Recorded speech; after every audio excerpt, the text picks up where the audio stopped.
Person one loves person two. Guess what? Shenanigans ensue. Person one hates person two. Guess what? Still shenanigans ensue. Person one fake dates person two. Guess what? You guessed it. Shenanigans ensue. Co-host one reports to co-host two. The name of the show? Shenanigans ensue. Yeah. Hello, I'm Jasmine. And I'm Jane, and welcome to Shenanigans Ensue. A podcast where a lot of men proposed to me in my 20s. I could be thrice divorced by now. I love that it's the added thrice and not just like divorced by now. Yes. Thrice divorced. Yes, you could, queen. Lucy Liu serving. Oh my goodness. Each episode will watch a rom-com and discuss its merits as a member of the rom-com genre. We'll cover well-worn classics, hidden gems, and everything in between. We'll give you our unsolicited opinion on every trope, caper, and flim-flam the film used, or maybe abused. And of course, the shenanigans. Shenanigans. Yeah. Today we're going to jump into the lovely time period of the rom-com renaissance. Yes, how exciting. Those late 2010s, y'all. And that film is Set It Up. We are giving Glenn Powell a second chance. That's what we're doing here. Well, you are. I'd watched this before anyone but you, and I was just devastated. And I was saying to Jasmine, no, you don't understand. We need to watch Set It Up, but we probably need to take a break. I know. I wasn't sure I was going to be emotionally ready to revisit a Glenn Powell. And, I think enough time has passed, and I was okay with doing this today. It's fine. We forgive and forget. We're all about forgiveness here at Shenanigans Ensue, redemption arcs. I love a redemption arc. Yeah, we love to see it. So this is a very interesting one. What do you say about it? For me, it's kind of, when I think back to the start of the rom-com renaissance, this is the film that kind of kicked it off for me. Oh. I think all of them came around the same time, like To All the Boys I Loved Before, The Kissing Booth, Set It Up. This one was the first good rom-com that I felt I watched in a while. That was a new release when I first watched it. Yeah. I always kind of forget that this is kind of one of the ones that kicked it back off. Yeah. Especially when Netflix decided to really go all in on making their own content. I think 2018 was when they just released a whole bunch of rom-coms, because I quickly went to go check, and this, To All the Boys, and The Kissing Booth all came out in 2018. Oh, wow. So I think Netflix really went all in with giving rom-coms a chance. Yay. Yeah, which we happy about. Yeah. And I do think it's kind of interesting because we have a lot more ooey-gooey or campy rom-coms that have come out since then, but it's almost like this one as a 2018 is a little bridge from the sex com era into the rom-com renaissance, because there's a lot of raunchiness built into the dialogue of the script. There is. But it's not definitely crazy. No, I think you're right in that they're trying to make it a little bit more palatable. Maybe they were trying to appeal to a wider audience with it, but I wouldn't say it's a sex com. It's just, like you said, a bit more raunchy in dialogue than some of the other things we get from Netflix later on, like A Tourist Guide to Love and Wedding Season. Yeah. Which is a lot more sentimental and squishy. Or like full camp, like Falling for Christmas. Yeah. Now that I'm looking back at it, it really does feel like a cool little transitionary piece. Yay. Shall we hit that plot synopsis? Let's do it. Charlie and Harper are executive assistants who meet when working late, again, for their bosses, Kirsten and Rick. The assistants concoct a scheme to set their bosses up so they can get their personal lives back. Shenanigans ensue! As a premise alone, it's so much fun. It really is. They did a great job setting it up. Ha-cha. But And of course, we've got the most awful bosses, Mm-hmm. these two insane workaholics. With the most outrageous requests. Yeah, honestly, I know that this is a reality for some folks, especially people hustling and trying to climb a corporate ladder or make moves on their career. But, oh boy, you can't let people treat you like this. Oh, it's horrendous. Yeah, it's hard to watch at times, if I'm being honest. Mm-hmm. I mean, it's abusive behavior, and then you hear they don't even have healthcare Yeah, crazy. for those insane hours. Absolutely not. The one part early on, too, that really messed me up, it was like, wait, she's paying cash for her boss's food. Is she paying for her boss's food? Petty cash? Isn't there petty cash in the office? Right? Something? Crazy. Crazy. Why is she fronting money for shit? I don't know. Unbelievable. But yeah, as a setup, it's so delightful because Charlie and Harper know their bosses so well. Too well. Yeah, too well. So they literally can be puppet masters, creating the most amazing romance between these two people. And it's really, really funny until it's really, really not. Until it's really, really rough. Yeah. And that swings very aggressively the other direction. Okay, so for the incredible tropes that we have in this film, we've got a meet cute and the manufactured meet cute. We've got best friends. We've got montages. They're so fun. We have enemies to friends to lovers. We've got, a kiss cam. We have upbeat music to slow dancing. And we've got a dramatic chase. Yeah. But with a twist. Actually, yeah, that one's so fun too. Where do you want to start? Okay, girl. Mm-hmm. Montages! The montages were so much fun in this film. Plus, the film started with a montage. So Exactly. I got so excited. And we should start with that montage. yes. I call it the executive assistant montage. I added the addendum of doing weird things for their bosses. Ooh, yes. It just starts with the two of them, kind of a day in the life, and all of the bullshit that their bosses are putting them through. Kirsten says to Harper, "Wake me up at midnight, but don't startle me. Play like a lullaby or something, like progressively make it louder." Yes. It's so funny. Honestly, my phone used to have a setting where it would do that, and they recently Really? changed it on Samsung's, and I've never been more devastated Oh, because waking up no. to quiet music that slowly gets louder was just the right way to live. What a nice way to ease you into the day. I don't know why that setting got taken off. It was the best thing that they had, and then they took it off no. of the alarm settings. I don't know why. It was one of my many reasons why Samsung is better than Apple, and now it's gone. I like being polarizing sometimes. Divisive.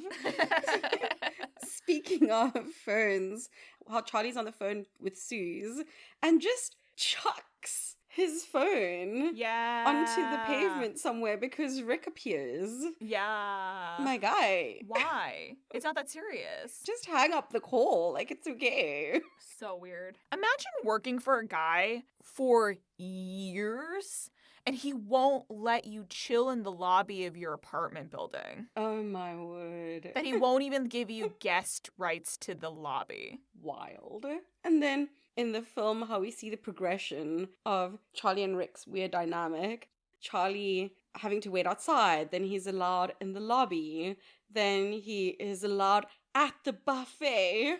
I just like how they keep this joke going throughout the film. Yeah. One of the things that got me was Kirsten making Harper run for her steps to make sure she got her steps in. Oh my god. Like giving her her little smartwatch or whatever it is. Yeah. And she's running around the office getting the steps in. Oh, girl, please. I love that all the insane things that Kirsten is doing comes from a misguided place of love and trying to further her career in a weird way. Yeah.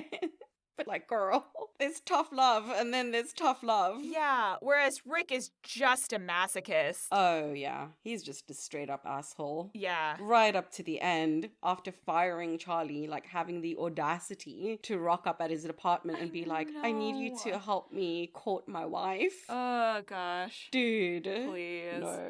There's also another montage with the two of them setting up all of the little bits with their bosses. Yeah. The meddling montage, I suppose. And what is nice about that too is it's showing them set up the bosses, but it also shows the two of them reclaiming their lives a little bit. So we get a bit of Charlie cooking with his girlfriend and Harper going on dates with golf guy. Yeah. Interspersed between all the meddling date stuff. I know, they both finally get laid. Good for you. Go get it. So funny. And really just well done use of the montage. All the information we needed, the bosses are hitting it off, blah-de-blah. It's just fun. Yeah, it's a stamp of approval, efficient montage. Mm-hmm. It's fun, it's moving the plot forward, it's moving the time forward. And they're parent trapping, which is just so funny. And then the last one I had was the sad montage. Yes. After Harper was fired and Charlie gets his promotion. We got what we wanted and it's not working out montage. Yeah. That one is also fun too because we get to watch Harper kind of in real time realize that she's had an idea in her head for so long and it's not panning out, which is so realistic. It's so relatable. Yeah. I really did love that sequence and like that conversation she has with her bestie. Oh, it's so sweet. In fact, can we talk about the best friends and this conversation? Because I love this conversation. It was such good advice while being super supportive and tough loving your friend. Yeah, Harper's realized that she's got this insane writer's block. And like, of course, girl, you could have been a prolific writer in college, but if you've spent the however many last years as an executive assistant, of course you're rusty. Of course. Yeah, you're so out of practice. Like, these are muscles. And you've built up this idea as well, and you've put so much on it that it has to be perfect. And so you sit with an idea for so long that it stagnates and becomes an almost insurmountable mountain. And so, like, number one, Harper, you cannot be taking over the living room like that. No, girl. Girl, that's a disaster. And her friend comes in, lovely, so supportive, a little bit of tough love, just straight up, you need to suck. Yeah. Write a shit article. Write the worst article ever. Be bad. Yeah. And then there's only up to go from there. I loved that so much. It's so practical and sweet. She's like, write the worst article ever. I can't wait to read it. Yes, be bad. Take up space. Learn from mistakes. Let's go. I feel especially like as creative people, we're so afraid to do the thing badly. Like we feel it has to be perfect. Yeah. And the only way to actually practice your craft or your art or whatever it is to suck at it first. Literally that. And then you can improve. But you have to do it. Yeah. And the more you get in your head about it, the worse you've made it. Yeah. Not because it's going to be bad, but when you're in your head, it's only mediocre. And I think that's worse. Jasmine and I are not speaking from experience at all. No, of course not. I would never, no. Never. I would never do that to myself. Absolutely not. It's not something that I live with every day. I'm so comfortable with failing. Yeah, even right now. So I really loved that as well. Yeah, it makes me happy. You have to be okay making the big swings and failing spectacularly. That's the bravery, right? Yeah. Like, that's what we're here for. Yeah. Oh. Love. And just the rest of their friendship is so nice. Like they feel so comfortable with each other, even though the best friend isn't in a lot of scenes. And on the rooftop as well, when she can clock that there's some chemistry between Charlie and Harper, she's like fully ordered a stack of pizzas. Yes. Just before Harper leaves because she's like, I love you, but this party doesn't have pizza, so I need to leave. That was fun too. And then I also just love the friendship on the other side with the roommates. Glenn Powell's roommate is, what's his name again? Pete Davidson, of all people. Yeah, thank you. I'm always just like, God, there's Pete again. The most workingest weirdo in all of Hollywood. The workingest weirdo. I love that guy. He is just everywhere. Not only is he working, but he is working. He dates everybody. Yeah. He is. Part of me is like, are you actually dating all of these women, or is this publicity? Either way, good for you. Is this just an option on his secret website that all the don't celebrities know. have access to? Like a package? It's a package. Like the Date Pete Davidson package. It would be great for your PR. Is this just an option? I need to know. That or he's packing mad heat in his pants. I don't know what is happening with this man. I'm sure it's that as well. Oh, God. I'm sure it's like add on to the packages. His package. You want the package or the full package? Thank you. The Pete Davidson full Monty package. No! I don't know how we got here. I don't know. But Pete, good for you, bud. Yeah, good for you. I also really like how he and Harper click Yeah. almost immediately and gang up on Charlie. I love it so much. And he's like, you guys don't be friends. You're not friends. Stop hugging each other. So good. Charlie deserves it. So funny. And Pete is also really, I'm calling him Pete, but that's not the character's name, is it? No, we're just going to call him Pete. He feels like a Pete in any case. He's playing himself. Literally in everything. I like how Pete is also so supportive of Charlie in the way you are with your very good friends, where it's like basically just making fun of him.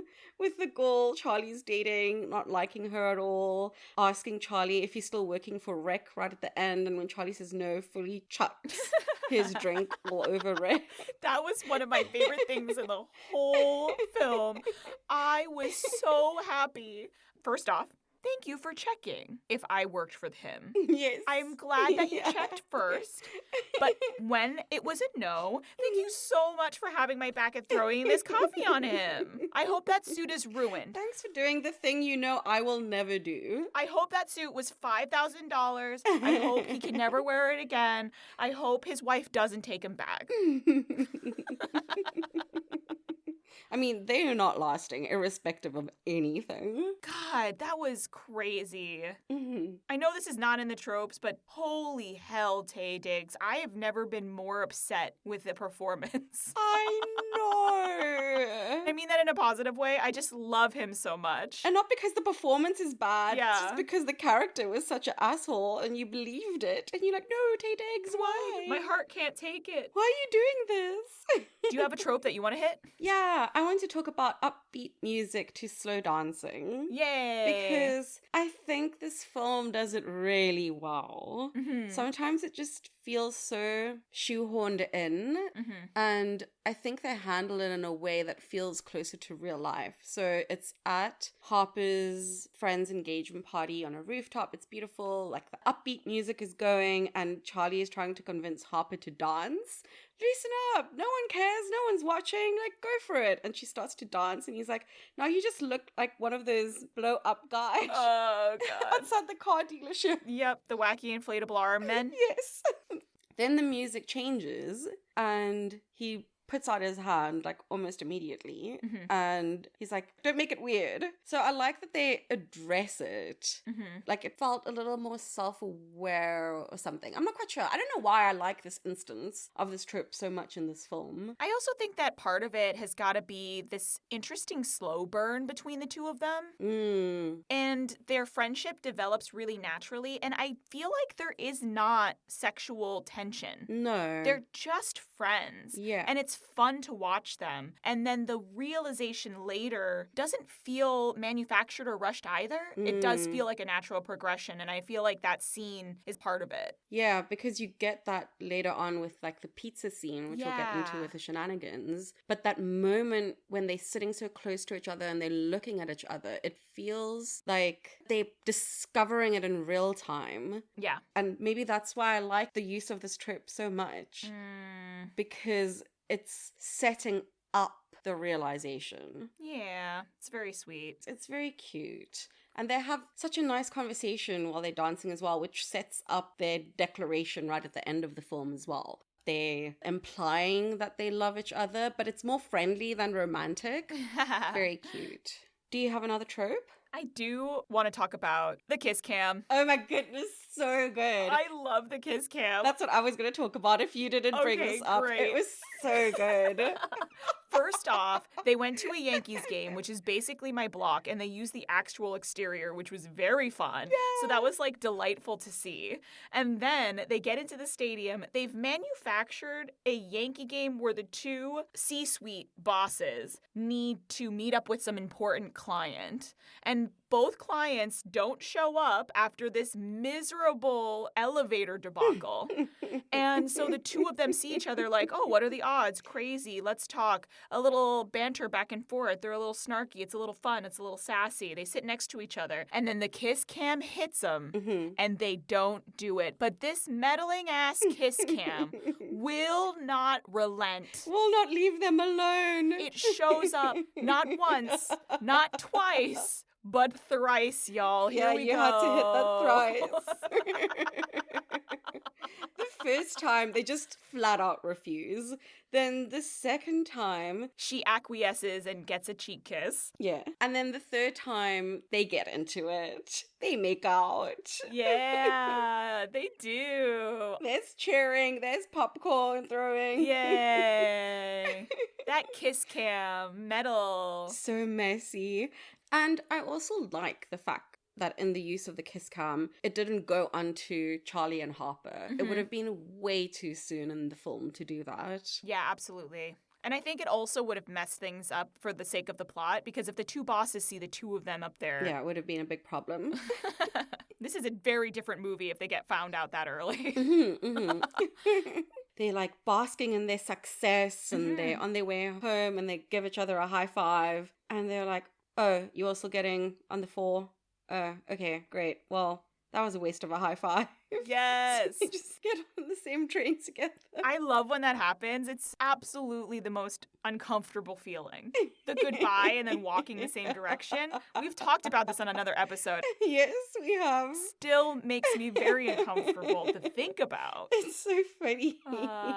So good. Because I struggle with it, if I was walking, like with a subway specifically, I would be checking which way they're going first so we can avoid it at all costs. Literally. Get out ahead of it. That's why you always check first. I was like, what train are you heading to? Uptown or downtown? Yeah. Then you determine when to say the goodbye. Correct. So I guess with the kiss cam, we kind of talked about the second manufactured meet cute-ish, but can we talk about the first one? Yes. The elevator? The elevator? Are you kidding me? First off, creepy elevator guy is Titus Andromedon from Kimmy Schmidt. Get out of here. Yeah. I love him. I know. He's so great. He's so funny. So they've given Creepy Tim a succulent because he loves succulents. They call me Creepy Tim. I love it. He loves succulents and he loves love in enclosed spaces. Honestly relatable, both of those things.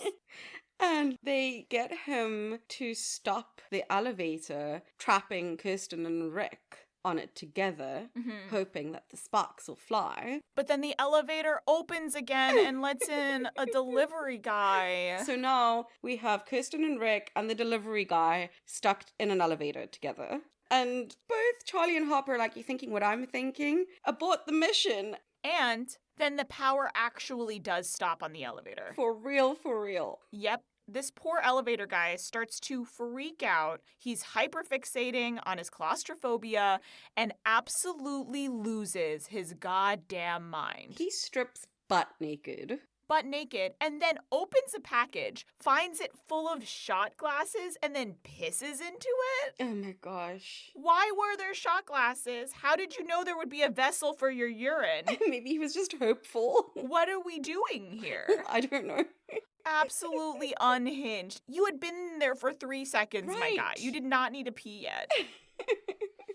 And of course, Kirsten and Rick are fighting because Kirsten's ringing the emergency button on the elevator and Rick is calling the police and then he switches off the bell that's ringing and it's just chaos. Ugh. His controlling nature is so gross. Mm-hmm. Rick. Ugh. His arrogance as well, like he believes what he's doing is right. Like, even if you do, why not hedge your bets, my guy? Leave the elevator one on. Yeah, it's not like one is disrupting the other. Correct. This guy needs to control things. He's such a neurotic creep.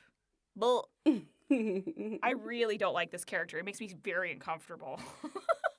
Well, Kristen dodged a bullet, luckily, with that one. Literally. Mm-hmm. Woohoo! Well, unless you have something else you want to talk about. Oh no, I'm ready for those Shenanigans! Okay. Wow.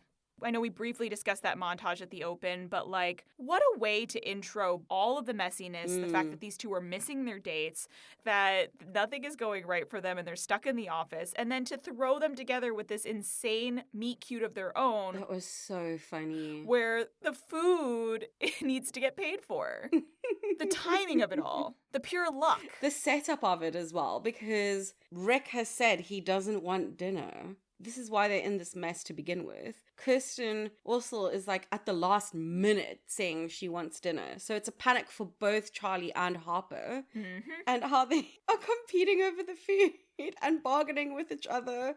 And then creating a mac and cheese gourmet burger thing. And then Charlie is like such a dick with the pickle. Yes, that was very funny. Yes, Kirsten is giving up her burger so they can split the 2 meals between their bosses. Mm-hmm. Then Harper's like, the pickle's my dinner. And Charlie makes a big stink of like, oh, Rick is a refined man. You can't give him a burger without a pickle. And then as the elevator doors close, he's like, just kidding, the pickle is for me. Ah, munch. Okay, but like, wait, really quick, because I have to discuss this. I know that this is written, and I know it was done about as charming as possible, but like, the kind of person who would then munch the pickle after lying is not a good person. I think I came to the discovery watching this film that I just don't like the characters that Glenn Powell plays. I know this is a me thing because he's perfectly charming half of the time, but it's those moments of cruel sarcasm that just put me so far off. That was the first one with the pickle. I was like, who would like a guy like this? There's no redeeming yourself. I just got full ick that you were like weirdly mean for no reason. I can't. I'm out. I think he just rubs you the wrong way specifically. And I think it's very funny. I know, and I fully admit that this is not based in anything real. I'm just like, oh no, I would never date a guy like this. He just puts me off. So funny. Do you have a shenanigans? Oh my goodness. A lot. Yes, of course.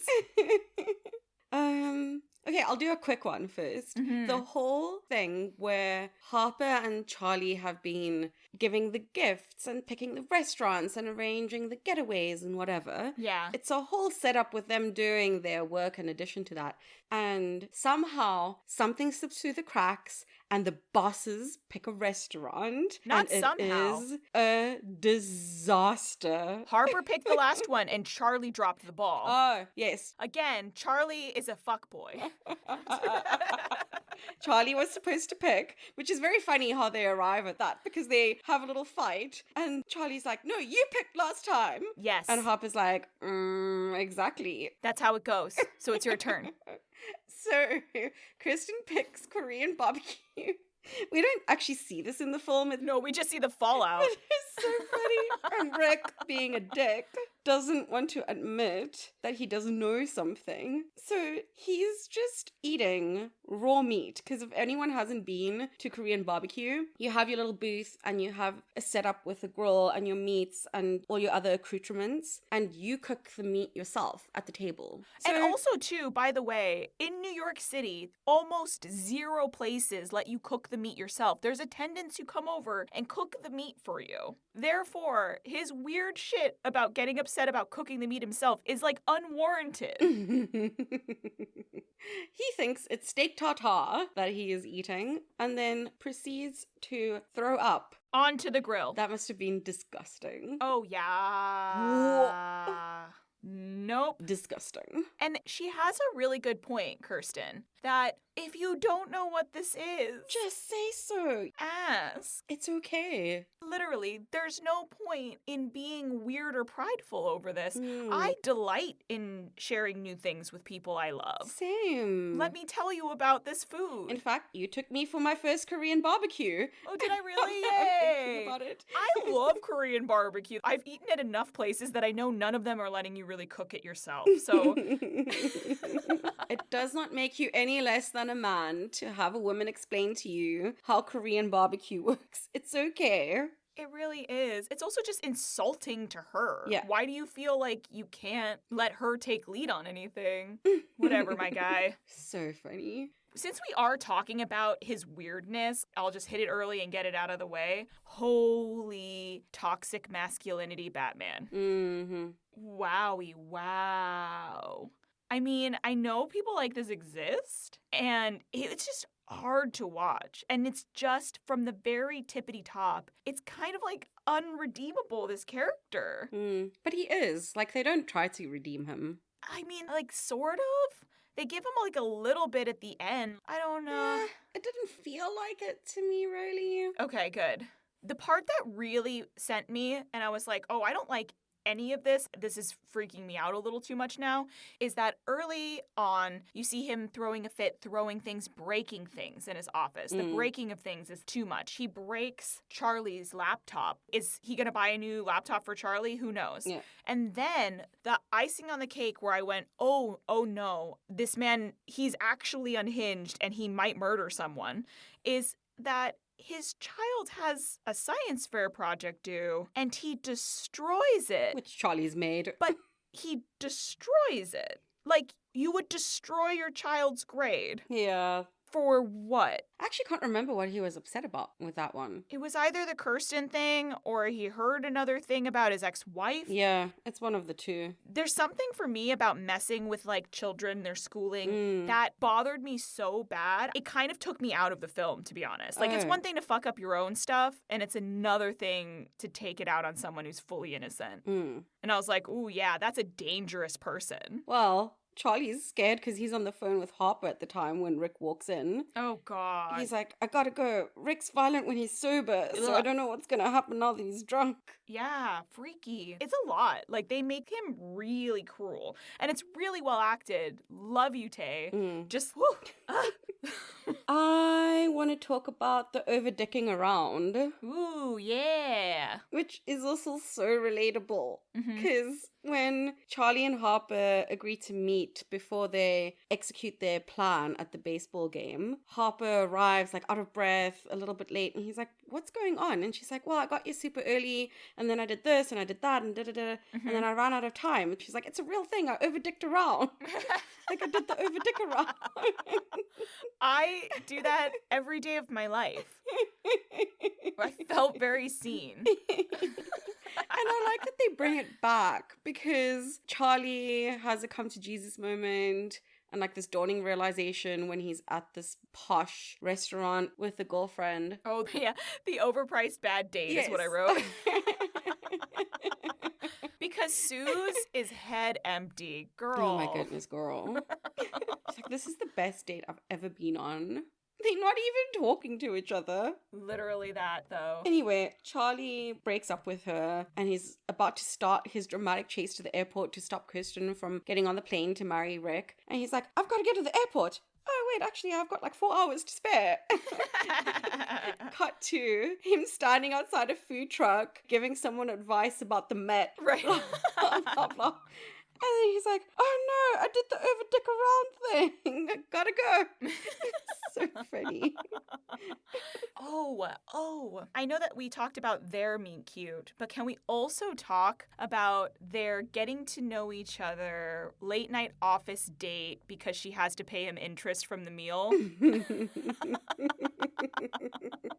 I loved this. That she found him the next day or whatever, and was like, here's your money, here's your interest. Let's talk about how shitty our bosses are. Yeah. It's so fun. That's the start of their friendship as well, Mhm. commiserating over how crappy their bosses are. And they're kind of competing a little bit, like with who has it worse in terms of the weird things they have to do for their bosses. Yep. They're having like pity Olympics, whose life is worse. And it's so funny. Yeah. And then it's so funny how they arrive at the idea. I think Charlie says to Harper, Kirsten needs to get laid. And Harper's like, no, she needs to be made love to. Yes. And Charlie's like, well, Rick needs to get laid. And then they make a joke of like, well, maybe they should just screw each other and then we can have a life. Wait a minute. And Parent Trap. Yes. I also really like that we see the two of them walking with their bosses' coffees or beverages or whatever, and they mention a meet cute specifically. Like, They literally talk about manufacturing the meet cute. I was Yes. like, whoa, nowhere are we having a meta meet cute conversation. I was kicking my feet in delight. So many layers. So delightful. Oh, I also really loved the engagement speech at the best friend's engagement party. Oh, how adorable was that? So adorable. I don't even remember the specifics at this point. I just remember being filled with warm fuzzies and just thinking that they're so delightful and well suited. Oh, if we could all just have love like that, the world would be a better place. She was basically roasting him in the kindest way. In the way that shows real love and affection. Yes, and roasting herself as well. Because the crux of it is saying she used to be a bit of a potty girl, she slept around a lot, and who would have thought she'd end up with someone who dresses like a stepdad, who every time an ambulance goes by says, "That's my ride." Oh, right. Like, it's so sweet. Even from the very beginning, they intro the boyfriend character by the two of them talking about like a weird date from like a Acela Express train or some Yes. stupid shit. And he's like, oh yeah, some guy she gave a hand job to on a train. And the two of them are like, oh my God, you talked about that? He's like, no, I got it from your quote, elegant hand gestures. I was crying. So good. They're so funny. It's just really sweet relationship for the two of them. Very sweet. And just like a really nice button for their Mm. relationship and side plot in the film. Absolutely. Oh man, I guess we should probably talk about the reveal towards the end for the bosses. Oh, yeah. So the two of them have decided very quickly that they're going to fly off to a beautiful island and get hitched. So everything gets sorted. The two executive assistants, quote, meet each other for the first time from the boss's points of view and start the process of planning everything for them. During said process, Charlie comes to the realization that Rick is cheating and about to sleep with his ex-wife. Yeah. Harper and Kirsten have absolutely no idea and think everything's humming along beautifully. This is another point where I was like, ooh, I don't like this character and I don't like what we're doing here, where he would lie about it, where Charlie would purposefully keep that information secret. And for what? Yeah. This woman is gonna get married to an absolute creep who's lying. And then be cheated on consistently. Yeah, and for whom she's been heart open for the first time in who knows how long. You can't, no, absolutely not. And I'm really glad that it got revealed because Harper goes to run an errand in the office for Charlie and then overhears everything that's going on the phone with Yeah. Rick and his ex. So she knows now the jig is up, but oh boy. And then the breakdown of the relationship with Kirsten and Harper because she tries to tell her And she doesn't want to listen. she gets fired. The fallout is horrible. Yeah. The fallout is really tough. And Yeah. then Kirsten is still going to go through with it. That was so No. heartbreaking to me when she said she's going to attend this friend's baby shower and Harper's surprised. Yeah. And she's like, well, I finally have something to talk about that they want to listen to. And that made me so sad for her. That's devastating because, like, what the hell? You're an extremely successful woman. They don't want to talk about what's going on in your life just because you don't have kids? Yeah. What are your friendships? That made me really sad for her. Yeah.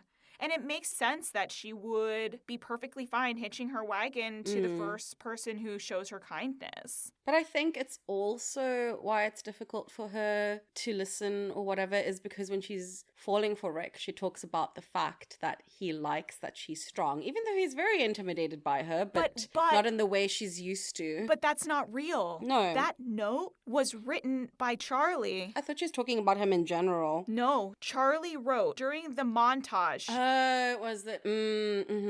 Yeah, I remember now. During the montage, Charlie wrote a note, "I love that you're strong," and put it on the flowers. She felt seen by something that Rick didn't even do. Yeah. And Rick doesn't even believe. Brutal. Yeah. Yeah, that part is heartbreaking. And I'm so glad that Charlie decided to do the right thing in the end. Yes. Because going to the airport and revealing all of that shit needed to be done.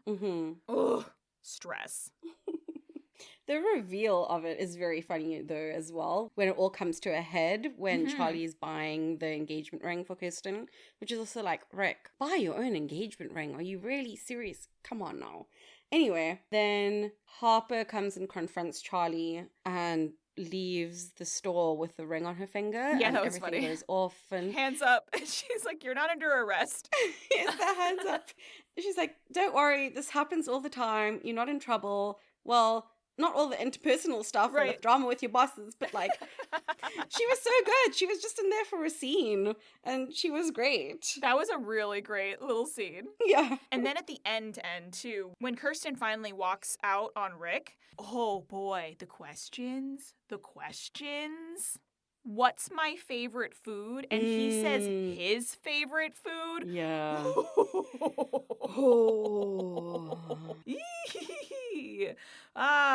Oh boy. I'm so glad that she thought to ask that. I'm so glad she walked out. Yeah. Holy hell. Yeah. And then the final little bit of comeuppance where Rick shows up at Charlie's place before getting slammed with coffee. He wants to make a go at mending things with his ex-wife, and so he asks Charlie if he knows her, quote, assorted favorites. Oh my, that took me out. I need assorted favorites, food, music, colors, etc. And then the fact that Charlie actually still has a file saved somewhere. That final act of kindness that he did not need to give. No, he didn't. Oh boy. Oh God. Nope. I could not live a life where someone would call things I like assorted favorites. It's so rough because it's also making it a chore, not like a really lovely thing to get to know all the little details about someone. Oh, no. It's just like, I need to know so I can get it right. That hurts me. The last shenanigan I want to talk about is the whole pizza on the fire escape climbing through the window on the fire thing. Escape. First of all, just walk in. Just walk in. It's not as if there was a sock on the door or something, like any kind of warning. Pete might be playing his banging song, but you could just walk in. Why are you not going through the front door? I don't understand. But anyway, then we have a very cute sequence of the two of them, very cloak and dagger, climbing up the fire escape. Yeah. Into Charlie's room. And Harper being like, "Are you okay?" And Charlie's like, "No, I'm fine, don't worry." And she's like, "I wasn't talking to you, I was talking to my pizza." And then they do finally get up there and they kind of just like eat in this weird, awkward silence almost. I mean, I guess they're both a little drunk and just savoring the pizza. I don't know. And there's like weird sexual tension for the first time. And you're like, oh, you gotta go. I gotta get out of here. Yeah, she's like, "I gotta leave." He's like, "You want some pizza to go? 2, please." Oh, rolled crust out, because I'm a lady. Slay. So funny. Well, I guess that brings us to a fun fact bill. She's fun. It's a strong fun for me, but yeah, it's a fun. It's a light fun for me. Yeah, I figured. I dislike too many of the characters, Yeah. but I still had fun. I'm one of those weirdos, like with Breaking Bad. I don't like Breaking Bad because I don't like any of the characters. That's why I can't watch Breaking Bad, period. Yeah. I'm like, I'm too invested, and so if I don't like any of you, then I can't like the thing. Part of the reasons why this is a high fun for me is because it's a film that's set in New York that you can see is really filmed in New York. Genuinely. I had so much fun identifying places that I know and that I've been to, like some of my favorite places as well. They go on the High Line. Yeah, I love the High Line. I miss the High Line so much. I walked on it yesterday on my way to get my badge. Aww. It's so nice. It's so nice. So you really feel like you are in the city as well. Authenticity. Yeah. And yeah, even given my issues with a lot of the character stuff and like unlikability or whatever, it still is a really fun little romp. And who doesn't love a Parent Trap? I'm going to say it, this is thrice, but I love a Parent Trap. I want to rewatch Parent Trap now. It's so much fun. We should watch that next just for funsies. Just for funsies, not for the pod. Not a rom-com, it's just for funsies. Yeah, this is such a fun romp. It's a caper. I've watched this film 4 times now. Oh. And every time there's new dialogue. Like, I find new jokes. Love that. But part of the reason that it's not a fab is that it doesn't feel as memeable. Like, it doesn't feel quite as iconic. I mean, even though Lucy Liu is serving looks, but they're not iconic outfits. There's not really any instance of music going particularly hard or anything like that. So Oh, yeah. it's high up for me, but like, it's not quite in fab territory. No, that's fair. Yay. Well, that leaves us with our favorite section. Favorite. Yeah. Give me the cheese, please. I'm excited. I'm pumped. Okay. I think I found a good cheese. Yay! All right. Ready? Yes. 3, 2, 2, 1. Truffle mac and Pecorino cheese. Romano. Oh, Ooh. Pecorino Romano. Love it. High praise, truffle mac, but also it's in the film. Yeah, that's part of the reason. Love that. Yep. Yeah. I think you went first last time. Okay, so you want to go? Yeah. Look at us. Look at us go. Look at us go. We get it. So, truffle mac and cheese, it's in the film. So that's part of the reasons why it's clicking. It also feels very New York to me. Like, to be putting truffles on stuff. Like, that's something that I was met with when I was there. Truffle this, truffle that. The key is that it genuinely has to be proper truffle, not oil that is truffle flavored, because that just makes you feel a little bit sick. Truffle oil is fine, but yeah, it's kind of whack. Yeah, and it kind of upsets my stomach personally. And so because it feels like a modern twist on a classic, which is what this rom-com is really kicking off the renaissance for me. Which is like a twist on the classic mac and cheese, because it's not the classic, and it's not up there with the classics. Because if you're feeling like a mac and cheese, you don't want all the extra stuff, you know? Yeah. But this is a really good fix, and it has all the bonuses of the traditional mac and cheese as well. It's ooey gooey, it's fun, it's cheesy, it's comforting, it's solid, and then it just has that extra modernization twist. Me. That's all. Love that. Okay. I've chosen Pecorino Romano. This is not necessarily the best cheese in the world for a cheese plate solo. You can have bites of it, but it's not something you can eat a lot of by itself, right? This is like an accoutrement. Definitely more topping. Yeah, it's good. It's not something I'm going to have a ton of, but it's good. And I was looking this up. Apparently, it's one of the harder cheeses to make. Oh. And I thought about that in relationship to how hardworking these two assistants are. Not only that, it also has a very hard shell, and this film has a lot of crunchy bits kind of we're working around given the transitionary period from the sexcom. It's also salty, like a lot of these jokes. And sometimes, if it's not hitting quite right, it can be a little bit bitter. And some of these characters were a little hard to swallow. So, for all of those reasons, it's a good, but not too much, Pecorino Romano. In the right context. Correct. Nice. A little bit shady, but still a very respectable cheese. Well, everybody, there you have it. That was our discussion of Set It Up. Let us know your thoughts on the movie, any shenanigans we may have missed, or what cheese you think it is. You can follow us on Instagram at shenanigansensuepod, or you can email us at shenanigansensuepod@gmail.com. We hope you'll join us next time, and until then, you like because and you love despite. Bye. Bye. Another thing that Charlie did for Rick is when he's getting ready to drink his juice, and Charlie's saying, think of seared tuna, think of sushi. Oh, yeah, where he doesn't want his dinner because he's just had his juice. Yeah. If you're hungry, my guy. Juice is not a meal. Exactly. I don't bring Rick a smoothie. He's on a juice cleanse. I forgot that was